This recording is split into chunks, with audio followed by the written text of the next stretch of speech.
그래서 하나님의 말씀 보겠습니다. 오늘 하나님께서 우리에게 주시는 말씀은 골로새서 3장 말씀입니다. 골로새서 3장 23절과 24절 말씀, 신약성경 328페이지, 제가 가지고 있는 성경은 328페이지입니다. 골로새서 3장 23절과 24절 말씀 우리 함께 한 목소리로 같이 봉독하겠습니다.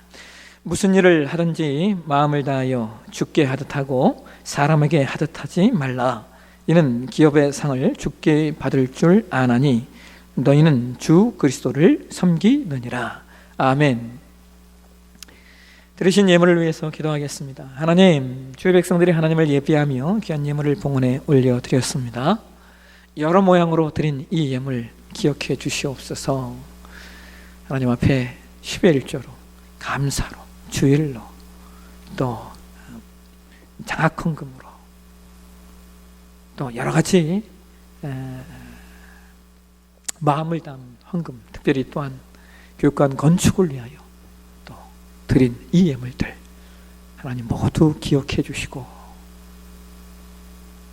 이 모든 예물이 하나님의 나라와 의를 위해 아름답게 쓰여지게 하시고 마음을 다하여 정성을 다하여 드린 영혼들 그 손길마다 그리고 가정과 일터마다 치우시고 돌보시고 이끄시는 아버지의 영광의 임재가 있게 하여 주옵소서.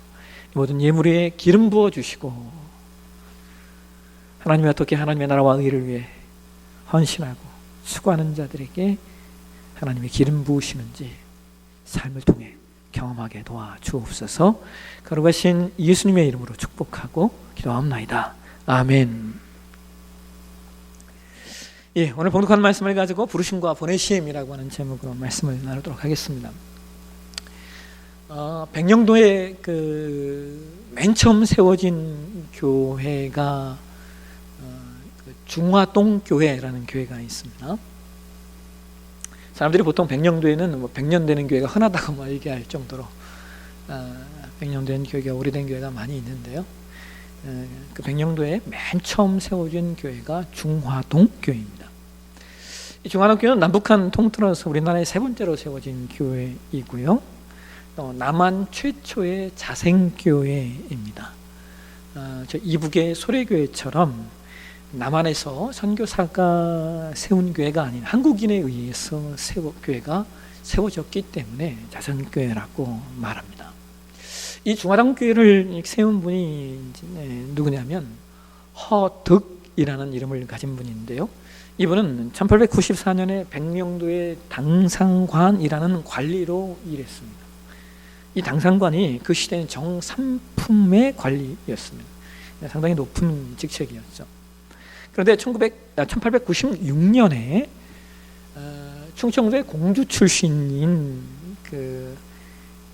충청도 공주 출신의 김성징이라고 하는 사람이 어떤 정치적인 정쟁에 휘말려서 이분이 백령도로 유배를 옵니다. 근데 이분이 백령도로 유배를 오면서 성경을 가지고 왔어요. 그래서 그 당상관인 허둑에게 그 성경을 전달하고 또 그 다음에 저 평양의 황해도의 소래교회가 그 교회가 세워지고 난 다음에 그 지역 사회가 어떻게 변하고 어떻게 새로워지는지에 관한 소식들을 그에게 이렇게 전합니다. 그러니까 이분이 이제 백령도를 책임지고 있는 당상관이기 때문에 아마 그 마음 속에 지역 사회를 좀 변화시키고 지역 사회가 좀 새로워졌으면 좋겠다는 마음이 있었던 것 같아요. 그러니까 이분이 전달받은 성경을 읽습니다. 그리고 성경을 읽다가 이분이 예수님을 영접합니다. 이분이 예수님을 영접한 후에 가까운 사람들을 불러놓고 이분이 자신이 깨달아 알게 된 성경 이야기를 전하면서 그분들에게 같이 예수 믿자고 그 이야기를 합니다. 그러자 그와 가까운 그 자리에 모였던 사람들이 함께 박수를 치면서 만장일치로 예수를 믿기로 결의를 하였는데요. 그래서 그해 8월에 훗날 한국인 중에 최초의 목사 중 한 사람이 되는 그 당시에는 이제 장로님이었죠. 그 소래교회 장로님이었던 서경조 장로님과 그 다음에 홍정옥 집사님, 이분들이 우리 한국교회사 이름인들이 있는 분이에요. 이분들이 이제 그 황해도에서 명령도에 이렇게 내려와서 함께 중화동 교회 설립 예배를 드립니다. 그 후에 1900년 9월에는 당시 장로교회의 공식적인 첫 번째 선교사였던 언더우드 선교사를 명령도로 초청을 해서 그에게 세례문답을 받고 허득을 위시하여 7명의 사람들이 세례교인됩니다. 그리고 언더우드 선교사는 그 중화동 교회의 첫 담임 목사로 기록이 됩니다. 그러니까 그분이 거기서 계속 목회를 한 건 아니에요. 왜냐하면 선교사였기 때문에 한국을 대상으로 오셨기 때문에 돌아다니며 사역을 해야 되기 때문에 거기서 그 교회에서 목회를 한 건 아닌데 하여튼 역사적 기록에는 언더우드 선교사가 첫 번째 당회장이었다 이렇게 기록이 되어서 있습니다. 그런데 뭐 언더우드 선교사는 이제 그 교회에 오래 안 있었기 때문에 결과적으로 그 교회를 이끌어갔던 분이 이 허득이라는 분인데요. 이분이 높은 직책에 있었고 또 그럼에도 불구하고 예수님을 잘 믿고 교회를 잘 이끌어갔습니다.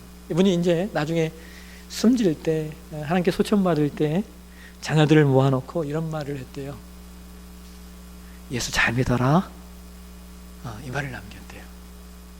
다른 걸 남긴 게 아니라 예수 잘 믿어라. 이 말 남기고 이분이 소천을 받으셨다 합니다. 여러분 그 후에 이제 이 백령도가 어떻게 되었는지 아십니까? 제가 지난 8월에 이 설교를 하면서 그 강화도 남쪽에 그 주문도라는 섬에 그 지금은 뭐 다리가 다 연결됐지만 어쨌든 거기에 진천교회에 대한 이야기를 했었잖아요. 기억 안 나시죠? 그 진천교회가 세워진 다음에 그 주문도 섬의 주민의 75%가 예수를 믿었고 그래서 지금도 주문도에는 술집과 다방이 없다고. 근데 여러분 이 백령도는요, 이 중화당 교회로부터 시작되어진 복음이 섬사람 4,000명 중에 약 80%가 예수를 믿는 섬이 되었습니다. 그래서 우리나라에서 가장 복음화율이 높은 곳이 백령도입니다. 그리고 우리나라에서 가장 범죄율이 낮은 지역이 또 백령도입니다. 여러분 저는 이 중화동 교회에 관한 글을 읽으면서 이런 생각을 했어요. 허득이라는 한 사람의 부르심과 허득이라는 한 사람의 보내심이 그 마을, 그 지역 전체를 변화시키고 그뿐만 아니라 한국 기독교의 역사에 엄청난 이정표를 남기는 놀라운 역사가 되었다고 말입니다. 무엇이 말입니까? 한 사람의 부르심과 한 사람의 보내심이 말입니다. 여러분 우리 기독교인들이 종종 헷갈려하는 단어가 있어요. 그게 뭐냐면 소명과 사명이라는 단어예요. 간혹 이 두 단어를 혼용해서 사용하시는 분들도 있는데요. 그런데 이 두 단어는 명확한 차이점을 가지고 있습니다. 소명이라고 하는 단어는 말 그대로 부르심이라는 단어이고요. 사명이라고 하는 단어는 보내심이라는 의미입니다. 그래서 소명은 위로부터 하나님께로부터 부르심이라면 사명은 그 소명이 실천되는 장, 그 소명이 적용되어지고 그 소명이 발휘되는 그 장이 그 사명입니다. 그것이 바로 하나님이 세상으로 보내시는 자리인 겁니다. 그래서 우리가 성도로 신자로 이 땅을 사는 때에는 부르심과 함께 반드시 보내심이 있습니다. 부르심이 있다면 동시에 보내심이 있다라고 하는 겁니다. 그렇다면 여러분 우리의 부르심과 우리의 보내심의 내용이 무엇일까요? 여러분과 제가 어떻게 부름을 받았고 또한 어디로 보냄을 받은 것일까요? 독일의 사회학자이며 철학자고 정치학자, 법학자로 알려진 막스 베버라고 하는 분이 계십니다. 근데 이제 우리나라 사람들은 이 막스 베버를 좀 종종 오해합니다. 이게 왜 오해를 하냐면, 그 공산주의 사상, 사회주의 사상을 만들었던 칼 마르크스가 우리나라 말로 번역될 때는 예전에는 칼 막스라고 번역을 했습니다. 그래서 이름이 이게 비슷하잖아요. 그러니까 옛날에 어떤 일이 있었냐면, 사람들이 막스 베버의 글을 읽고 있으면 막스? 그리고 너 빨갱이 아니냐? 막 잡아갔던 때도 있었고요. 또 우리나라 그 군사정부 시절에 있어서는 금서도 되었던 묻지 못할 일이 있습니다. 근데 여러분, 이 막스 베버는 칼 마르크스와 동시대를 살았던 사람이긴 하지만, 마르크스가 사망할 때 막스 베버는 대학생이었습니다. 그리고 분명한 것은 이후에 막스 베버가 칼 마르크스의 사회주의와 공산주의 사상을 정면으로 반박을 합니다. 그래서 어떤 이들은 좌파에는 칼 마르크스가 있다면 우파에는 막스 베버가 있다라고 말할 정도입니다. 막스 베버가 남긴 아주 유명한 책 중에 하나가 프로테스탄트 윤리와 자본주의 정신이라고 하는 제목의 책인데요, 그가 이 책에서 무슨 얘기를 하냐면, 16세기 종교개혁의 내용 중에 종교개혁가들이 성경을 통하여 재발견한 것들이 있다라고 말합니다. 여러분, 종교개혁가들이 성경을 통하여 재발견한 것이 무엇입니까? 보편적으로 우리는 그것을 세 가지로 이야기하죠. 뭡니까? 오직 은혜, 오직 믿음, 오직 성경입니다. 종교개혁가들이 오직 은혜, 오직 믿음, 오직 성경이라고 하는 내용을 종교개혁의 정신으로, 종교개혁의 모토로 세웠던 이유는, 그 당시 중세교회가 인간 구원이 은혜가 아니라 행위라고 이야기했기 때문입니다. 그런데 성경을 살펴보니까 성경이 인간의 행위를 강조하고 있지만, 그러나 성경의 대부분의 내용들이 인간의 행위보다는 구원이 하나님의 사랑과 예수 그리스도의 은혜임을 이야기하고 있는 겁니다. 그래서 그들은 오직 은혜를 말할 수밖에 없었던 것이고, 동시에 이 오직 은혜를 통하여 기반이 되는 믿음, 오직 은혜와 그 은혜를 기반으로 하는 오직 믿음을 강조하는 겁니다. 그리고 더 나아가서 당시 중세교회는 성도들이 성경을 읽을 수가 없었습니다. 그러니까 여러분들이 지금 성경을 가지고 있다라고 하는 것은요, 중세 시대의 개념으로 이해하면요, 이건 있을 수 없는 일입니다. 왜냐하면 가톨릭 교회는 감히 성도들이 성경을 읽을 수 없다라고 이야기했고, 동시에 그 당시 성경은 라틴어였습니다. 그래서 그 당시 라틴어는 사람들이 사용하던 언어가 아니었기 때문에 라틴어를 읽을 수 있는 사람도 없어서 성경이 있다 하더라도 의미가 없는 겁니다. 그런데 그럼 참 재밌는 게 뭐냐면요, 종교개혁자들이 성경을 읽어보니까 그게 아닌 거잖아요. 그래서 중세 가톨릭 교회가 성경에 없는 이야기들을 하고 있다는 거예요. 그래서 그들이 어떤 일을 하냐면, 오직 성경이라고 하는 모토를 세울 수밖에 없었고, 그뿐만 아니라 그들이 사람들이 읽을 수 있는 언어로 성경을 번역하기 시작합니다.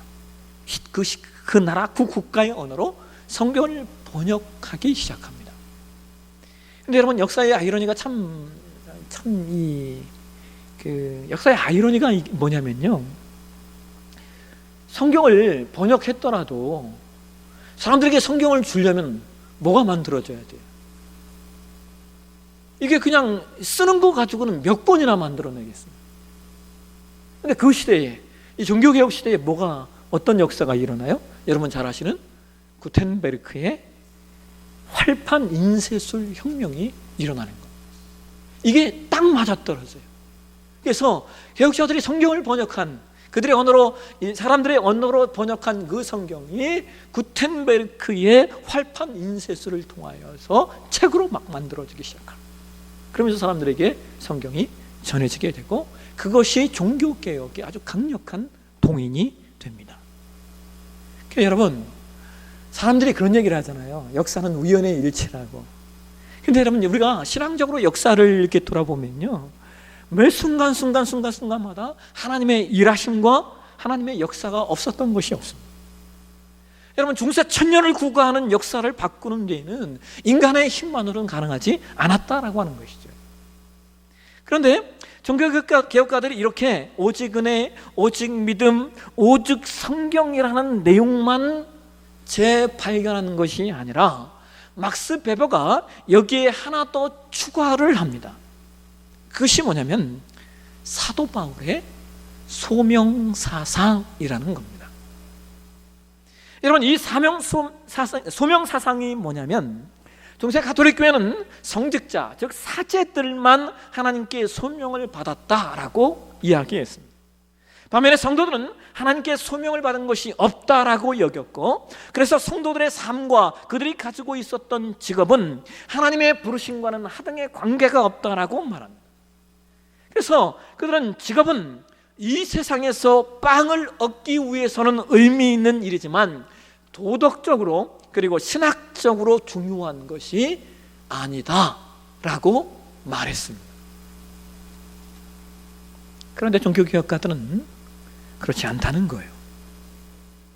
종교개혁가 마틴 루터는 모든 직업은 하나님이 부여하신 소명임을 강조하면서 이중적 부르심을 강조합니다. 이 이중적 부르심이 뭐냐면 신자에게는 두 개의 부르심이 있다고 하는 거예요. 하나는 구원애로의 부르심이고 또 다른 하나는 이웃에게 제사장 노릇하도록 부름을 받은 부르심이라는 겁니다. 그러니까 이게 무슨 말이냐면 구원애로 부름을 받은 사람은 자신의 직업을 통하여 그 현장에 부르심을 받았다는 거예요. 어떻게요? 이웃을 위한 제사장으로 말입니다. 여러분, 제사장의 역할이 뭡니까? 구약시대 제사장의 역할은 예수께서 이 땅에 오시기 전에 하나님과 인간 사이에 끊어졌던 관계를 제사, 즉 예배로 연결시키는 사역을 했던 존재입니다. 마틴 루터는 이제는 하나님과 인간 사이에 끊어졌던 관계를 예배로 또 연결시키는 존재가 사제만이 아니라 그 역할이 목사만 할 수 있는 것이 아니라 모든 성도들이 삶 속에서 왕같은 제사장으로서의 삶으로 말미암아 이웃을 위한 제사장의 역할을 해야 한다라고 말했습니다. 그래서 루터가 남긴 아주 유명한 말이 있습니다. 루터가 이런 말을 해요. 각자 자기의 직업을 통해 이웃을 섬기는 일이 곧 세상을 예배로 가득 채우는 일이다. 여러분, 지금 마틴 루터가 무슨 얘기를 하고 있어요? 각자의 직업을 통해 이웃을 섬기는 것이 예배라는 거예요. 이러한 의식은 루터만이 아니에요. 우리가 잘 아는 칼빈 선생도 마찬가지입니다. 여러분, 우리가 칼빈에 대해서 오해하는 것 중에 하나가요, 칼빈이 구원에 있어서 하나님의 선택과 예정론에 이렇게 많은 이야기들에 의해서 칼빈이 그 얘기만 했을 거다라고 생각을 하는데, 여러분 그렇지 않습니다. 칼빈의 그 저서들을 읽어보면요, 칼빈이 대단히 집중했던 게 예정론과 선택 이런 것은요, 이 내용보다 훨씬 더 많은 내용이 뭐냐면 성화에 관한 이야기입니다. 칼빈은 성화가 구원의 증거가 된다라고까지 말합니다. 그래서 그도 성도들의 삶을 강조하는데요, 그가 신자의 삶을, 성도들의 삶을 강조하면서 했던 말이 이거예요. 이런 말을 합니다. 그 어떤 직업도 하나님의 영광을 위한 봉사의 현장이 아닌 것이 없다. 그 어떤 직업도 하나님의 영광을 위한 봉사의 현장이 아닌 것이 없다라고 하는 거예요. 그러면서 그가 이러한 의식을 가지고 형성한 것이 뭐냐면 직업 소명론이라고 하는 내용입니다. 직업 그 자체가 소명이라는 거예요. 직업 그 자체가 부르심이라는 겁니다. 그러면 여러분, 부르심이 있으면 보내심이 있지 않겠습니까? 그 보내심의 자리는 어디에 있겠습니까? 당연히 직업이 부르심이라면 당연히 보내심은 그 직업 활동의 장입니다. 직업이 부르심이기 때문에 보내심은 내가 직업 활동을 하는 그 자리, 그 영역, 내가 직업 활동을 하면서 행사하는 그 모든 일들이 다 보내심의 자리라고 하는 겁니다. 그래서 종교개혁자들은 성도 한 명 한 명이 적절한 직업을 가짐으로써 자신의 생계를 유지하고, 그뿐만 아니라 재능과 기회를 선용하여 사회에 기여하고 세상에 헌신하는 것이 하나님의 사람으로서의 마땅한 일이요, 그것이 하나님 나라 건설의 일익을 담당하는 일이다 라고 말합니다. 그러니까 여러분, 실제로 프랑스에서 어떤 일이 일어났냐면요, 프랑스에서 개신교인이 된 사람들을 프랑스는 위그노라고 이야기합니다. 근데 여러분, 오늘날 우리가 개신교인, 그럼 우리가 프로테스탄트라고 얘기하잖아요. 근데 여러분과 제가 잘 알다시피 이 프로테스탄트라는 말은 가톨릭 교인들이 개신교인들을 보면서 너희들은 반항자들이야, 이게 반항자라는 뜻이거든요. 너희들은 반항자들이야 라고 이야기했을 때 우리 개신교인들이 그래, 우리는 잘못된 것에 대해서 반항했어, 맞아, 이렇게 받아들입니다. 그래서 오늘날 개신교인을 프로테스탄트라고 말하는데, 프랑스에서 이 프로테스탄트라는 의미가 뭐냐면 위그노라는 말입니다.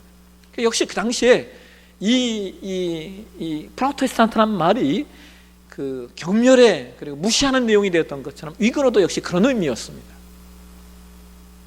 근데 프랑스의 프로테스탄트 위그노들은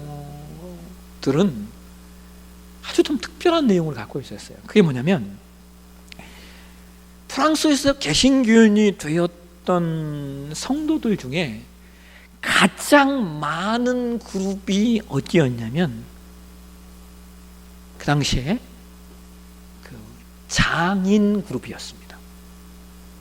그러니까 마에스트로들, 즉 어떤 일과 영역의 거장들이 개신교로 넘어왔다라고 하는 거예요. 왜 그러냐면, 그 당시에는 성속 이원론이라고 하는 세계관이 있었습니다. 이 무슨 말이에요? 거룩한 것과 거룩한 일과 속된 일이 구별되어 있다라고 보였다는 거예요. 아까도 말씀드렸듯이 가톨릭 교회는 교회의 일, 사제의 일은 거룩하고, 반면에 성도들이 세상에서 하는 일은 속된 일로 보았다라고 하는 거예요. 그런데 종교개혁가들이 뭐라고 얘기해요? 아니야, 교회 일뿐만 아니라 세상에서의 일, 세상에서의 직업도 거룩한 거야 라고 말하니까, 이 프랑스의 장인들이 그 얘기를 듣고, 맞아, 내가 하는 일이 거룩한 일이야 라고 하는 생각을 가지면서 개신교로 막 넘어오는 겁니다. 근데 여러분, 이 일로 말하면 어떤 일이 일어나는지 아십니까? 프랑스의 많은 장인들이 예수를 이제 이렇게 믿게 되었는데, 프랑스 역사에서는 어떤 역사가 있었냐면요, 여러분 역사를 이제 찾아보면 성 바돌롬의 축일의 학살이라고 하는 내용이 있어요. 이게 뭐냐면, 프랑스의 왕권은 카톨릭 왕권이었습니다. 그래서 이 프랑스의 왕들이 어떤 일들을 하냐면요, 개신교인들을 막 죽입니다. 성 바돌롬의 축일에 그날 날짜를 딱 정해놓고 개신교인들을 죽이는데요, 그 날부터 시작해서 뭐 한 얼마의 그 시간 동안 약 3만 명의 위근호들을 처형을 시킵니다. 그래서 역사를 보면요, 뭐 프랑스 강가에 피가 막 핏물로 변화했다라고까지 말할 정도로 말입니다. 근데 이런 일들이 일어나니까 이게 나라에서 있어야 될 일이 아니잖아요. 그래서 프랑스의 왕이었던 앙리 4세가 낭트 칙령이라고 하는 것을 이렇게 공포를 합니다. 그래서 그러지 마라, 위근호 죽이지 마라, 위근호 괴롭히지 마라, 낭트 칙령을 공포했는데, 이 그 앙리 4세의 손자인 루이 14세 왕이, 이 사람이 왕으로 등극하면서 할아버지의 낭트 칙령을 다 뒤집어 버립니다. 그러자 프랑스에 있었던 그 위근호들이 다시 한번 그 이전에 성 바돌레메 축일 같은 그런 일들이 일어날까봐 프랑스를 탈출합니다. 그 당시에 약 한 100만 명이나 되는 사람들이 영국으로, 네덜란드로, 독일로, 스위스로, 덴마크로, 그리고 먼데 나중에는 미국에게까지 이룰 정도로 그들이 흩어집니다. 근데 여러분, 놀란 것이 뭔지 아십니까? 아까 그 위근호들이 어떤 사람들이라고 했어요? 이 사람들이 마에스트로들, 장인들이었다 했잖아요.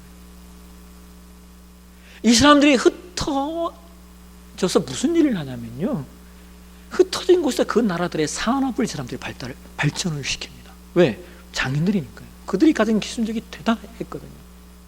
당시에 프랑스가 대단히 앞선 나라인데, 이 위근호들이 프랑스를 떠나면서 상대적으로 프랑스는 그 기술력이 없는, 산업이 발전되지 못한 나라가 되고, 반면에 이 위근호들이 떠나서 정착했던 그 모든 나라들은 산업이 발전되는 그런 나라들로 변모합니다. 근데 여러분, 왜 이런 일이 일어났느냐? 개신교회는 직업을 소명으로 보았기 때문이라는 거예요. 직업 속에는 하나님이 부르신 천직으로서의 소명이 있기 때문에 위근호들이 무슨 일이든 내가 하는 일이 하나님의 일이야 라고 하는 생각을 가지고 일했다라고 하는 거예요. 무슨 일이든 하나님 앞에서 하는 것처럼 행했기 때문에 그들이 모든 일에 선한 열매를 거두게 되는 겁니다. 여러분, 오늘 저와 여러분이 봉독한 말씀이 골로새서 3장 23절과 24절인데, 우리 이 말씀을 현대어 성경으로 다시 한번 보실까요? 같이 한번 읽도록 하겠습니다. 땅 위의 주인이 아니라 주님을 위해서 일하는 것 같이 모든 일에 즐거운 마음으로 열심히 일하십시오. 여러분에게 보수를 주는 분은 주 그리스도라는 것을 기억하십시오. 그리스도께서는 여러분에게 넘치도록 분깃을 나누어 주십니다. 사실 여러분은 이 주님을 위해서 일하고 있는 셈입니다. 이런 신자는 일이 재밌어야 돼요. 왜요? 그 일이 주님을 위해서 하는 일이기 때문입니다. 신자에게 직업은 단순히 먹고 살기 위하여 어쩔 수 없이 하는 일이 아니라는 거예요. 그래서 우리가 왜 일해야 하는가? 또 학생들이 왜 공부해야 하는가? 세상 사람들은 공부해서 남주냐라고 말하면서 공부하면 네가 잘 먹고 내가 잘 먹고 내가 잘 살게 돼. 근데 우리는 그게 아니라는 거예요. 우리는 그것만을 위해 사는 자들이 아니라는 겁니다. 세상 사람들은 열심히 일하면 부자가 되고 그래서 내가 더 많은 것을 소유하고 누릴 수 있어 라고 말하는데, 우리는 그것만을 위하여 사는 자들이 아니라는 겁니다. 이게 신자의 정체성이고 신자의 존재성이에요. 여러분, 하나님이 우리를 부르신 이유에 대해서 사도 베드로가 베드로전서 4장 10절과 11절에 이런 말씀을 하고 있어요. 우리 이 말씀도 현대 성경으로 한번 보실까요? 그러면 같이 한번 읽도록 하겠습니다. 하나님께서는 여러분 누구에게나 특별한 능력을 주셨으니 그것을 서로 돕는 일에 사용하십시오. 하나님의 넘치는 복을 다른 사람과 나누십시오. 이렇게 해서 하나님께서 주신 그 선물을 잘 관리하도록 하십시오. 설교를 위해 부름을 받은 사람이었습니까? 그렇거든 하나님께서 전하시는 말씀을 빠짐없이 설교하십시오. 남을 돕는 일에 부름을 받을 사람이 있습니까? 그렇거든 하나님께서 주시는 힘과 열성을 모두 쏟아서 남을 도우십시오. 그러면 하나님께서 예수 그리스도를 통해서 영광을 받으실 것입니다. 영광과 권세가 영원히 그리스도와 함께 하소서. 아멘.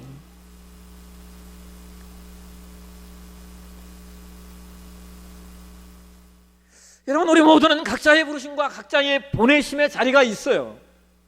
그런데 중요한 건 이거예요. 그 모든 것이 하나님의 영광을 위하여라고 하는 거예요. 하나님이 허락하신 피조 세계의 총지기가 되라는 겁니다. 그것이 이 땅에서 하나님께서 우리를 하나님 백성 삼으신 이유이고 목적이고 그것이 하나님의 뜻인 겁니다. 그러니까 여러분, 신자의 직업은 그것이 무엇이든 하나님의 영광과 이웃을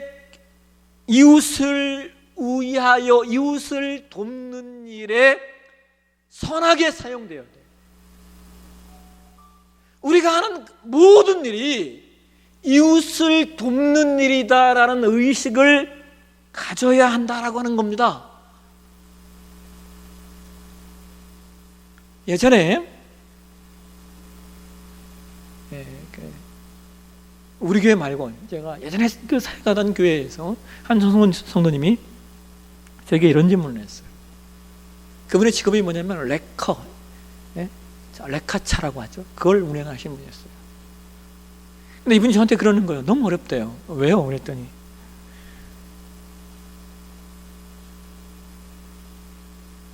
레커를 운행해서 돈을 벌려면 어떻게 벌어야 돼요? 사고가 많이 나야 되잖아요. 사람들이 사고를 많이 내줘야 내가 돈을 버는 거예요. 그래서 그분이 마음이 너무 어렵다는 거예요. 여러분, 제가 뭐라고 그분에게 말씀드렸는지 아십니까?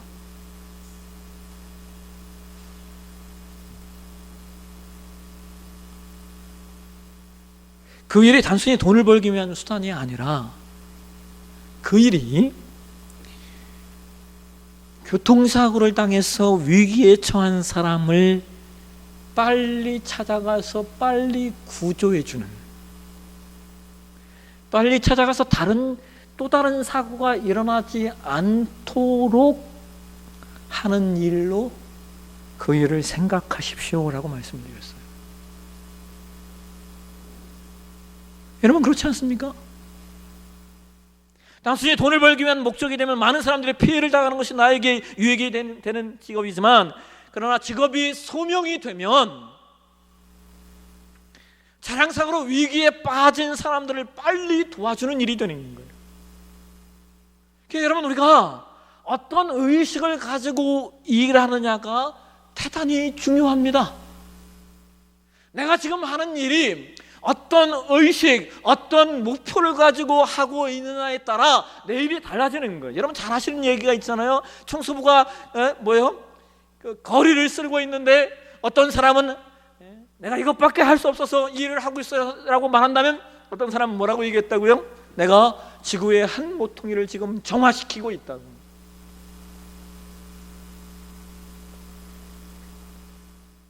내가 이것밖에 할 일이 없어서 이걸 한다라고 하면 그건 그냥 먹고 사는 수단이고요. 내가 지구의 한 부분을 정화시킨다 그러면 그건 소명이 되는 겁니다. 여러분, 우리가 예배를 영어로 워십이라고 이야기하죠.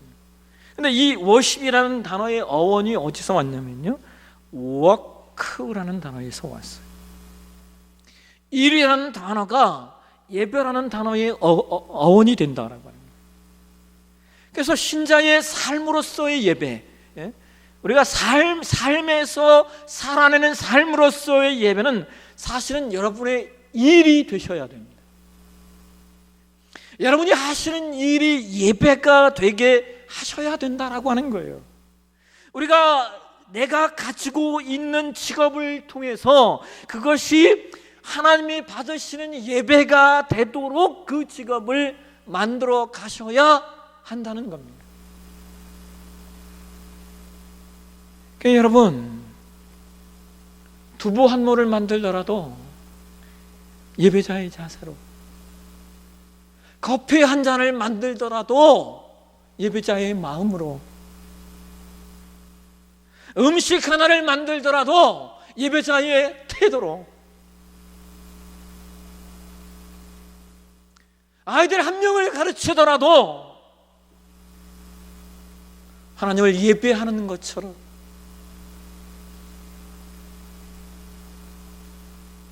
내가 만나는 모든 사람에게 내가 예배자로 그들을 만나고 있다는 사실을 놓치지 않는 것. 우리는 그렇게 부름을 받고 그렇게 보냄받은 존재입니다. 말씀을 맺겠습니다. 여러분, 여러분의 직업이 소명이 되게 하십시오. 여러분이 서 계신 직장이 사명의 자리가 되게 하셔서 하나님의 영광을 위하여, 이웃을 위하여 귀하게 쓰임받는 내 부사랑의 모든 이처들 되어주시길 주의 이름으로 축원합니다. 기도하겠습니다. 하나님, 우리를 불러주셔서 감사하고 또 우리를 보내주셔서 감사합니다. 우리의 직업이, 우리의 일터가 예배의 자리가 되게 하시고 우리를 만나는 모든 사람들이 그래서 복을 얻게 하시고 하나님 영광이 되게 하여 주옵소서. 거룩하신 예수님의 이름으로 기도합나이다. 아멘. 우리 함께 자리에 일어나셔서 파송의 찬양 드리도록 하겠습니다. 나를 통하여 이렇게 찬양하시겠습니다.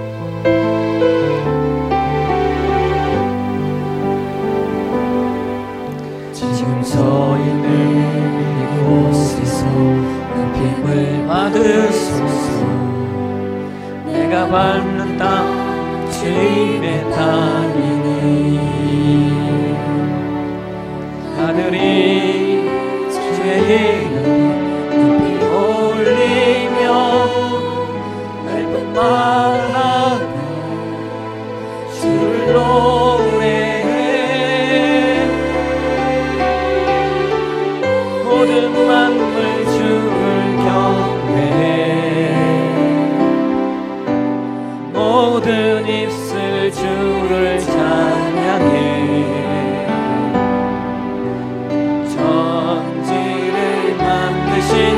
물의 통치자 높임을 받으소서.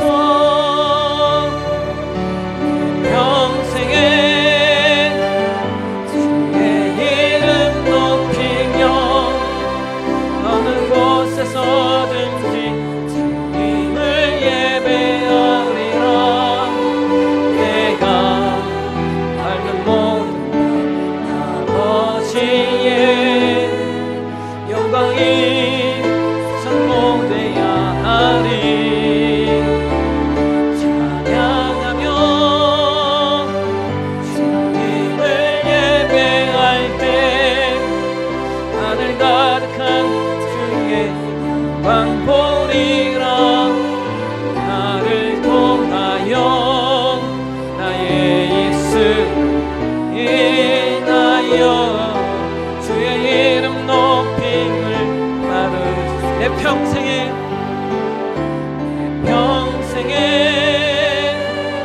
주의 이름 높이며 어느 곳에서든지 주님을 예배하리라.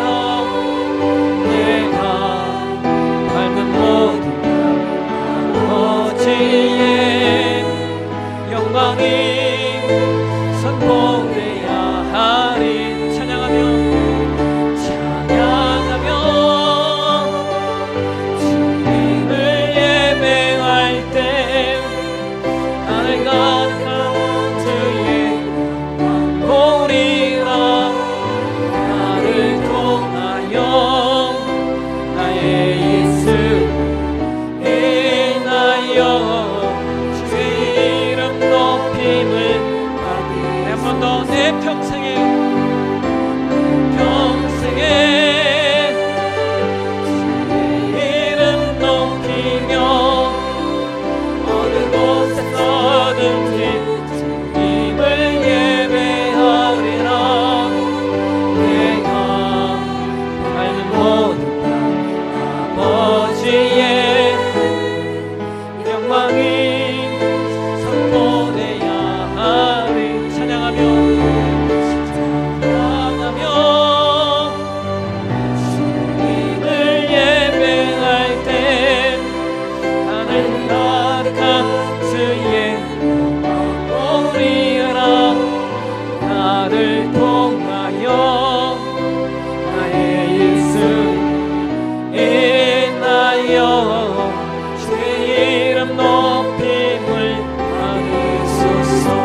함께 좀 기도하길 원합니다. 함께 좀 기도하며 나아가실 때, 여러분, 우리는 부르심을 받은 자예요. 동시에 우리는 보내심을 받은 자예요. 한번 기도하며 나아갈 때, 하나님, 내 직업이 부르심의 자리가 되게 하시고 내 직업이 보내심의 자리가 되게 도와주옵소서. 그래서 내가 행하는 모든 일들이 하나님의 영광을 위한 일, 내가 하는 모든 일들이 이웃에게 유익이 되고 이웃에게 선한 영향력이 되는 일이 좀 되게 해달라. 내가 먹고 살기 위해서 하는 일이 아니라 내가 이 일들을 통하여서 하나님께 영광, 이웃을 위한 선한 영향력이 되어져서 내가 내 삶이 좀 더 가치 있고 의미 있고 하나님의 선하신 목적과 그 뜻을 이루는 인생으로 이 땅을 살아내는 데 부족함이 없게 해달라고. 오늘 나의 삶이 그러한 삶, 내가 두부 한 번을 만들더라도 커피 한 잔을 만들어도 누구를 가르치더라도 노래를 돌보든 무슨 일을 하든지 이 일이 예배하는 것처럼, 무슨 일을 하든지 이 일이 하나님 앞에 하는 것처럼 이 일을 할 수 있는 오늘 우리의 삶 되게 해달라고. 그래서 우리도 위근호들처럼 우리가 서 있는 자리, 우리가 거하는 자리들마다 변화되고 새로워지고 발전하고 성숙되는 놀라운 역사 좀 있게 해달라고. 우리 같이 한번 주여 한번 부르시고 우리 간절한 마음으로 주님 앞에 기도하며 나아가도록 하겠습니다. 주여, 거룩하신 하나님 아버지, 아침에 우리 가운데도 말씀을 주셔서 감사합니다. 주님이 우리를 부르셨습니다. 우리가 부르실 뿐만 아니라 주님이 우리를 보내셨습니다. 주여, 주님께 부름받고 주님께 보냄받은 우리를, 주님 아버지, 기도하는 그 시간 기도하는 것은 주여 우리의 직업이 주님이 보내신 자리가 되게 도와주옵소서. 그래서 우리가 아버지 행하는 그 모든 일들, 우리가 누군가를 가르치고 누군가를 돌보고 우리가 누군가 어떤 일들, 행정적인 일들을 하고 어떤 공부를 하는 그 모든 일들, 무엇을 아버지 팔고 무엇을 만들든 하나님, 그의 모든 일들이 하나님 앞에 하는 일들이 되게 도와주시옵소서. 우리가 하는 그 모든 일들이 주님께 예배하듯 하는 일들이 되어져서 나를 만나는 그 모든 일들이 복을 얻게 하시고 나를 만나는 모든 일들이 기쁨을 얻게 도와주시옵소서. 주님, 오늘 우리의 존재적인 삶이 위근호와 같은 삶이 되었으면 좋겠습니다. 위근호가 아버지 정말 하나님 아버지의 마음을 가지고 일할 때 그들이 지역을 변화시키고 그들이 나라를 변화시켰던 것처럼 하나님, 우리도 그 마음 가지고 일할 때 우리가 내가 속한 직장을 변화시키시고 비키고 내가 속한 아버지 단체를 변화시키고 내가 속한 모든 영역이 나로 말미암아 변할 줄로 믿습니다. 하나님, 나를 붙들어 주시고 인도해 주시고 나를 사용해 주시옵소서. 그 일 앞에 쓰임받는 아버지 주님 앞에 그 이 보내심 앞에 쓰임받는 일상이 예배가 되는 우리 되게 도와주옵소서. 바울의 축도로 예배를 마치겠습니다. 이제는 우리 주 예수 그리스도의 은혜와 하나님 아버지의 극진하신 사랑하심과 성령의 내주하시고 교통하시는 역사가 오늘 부르심을 받은 자로 더불어 보내심을 받은 자로 이 땅을 살아내기를 원하는 우리 내부사랑의 모든 천의 머리 위에 저들의 가정과 일터와 사업에 이제부터 영원토록 함께 있을지어다. 아멘.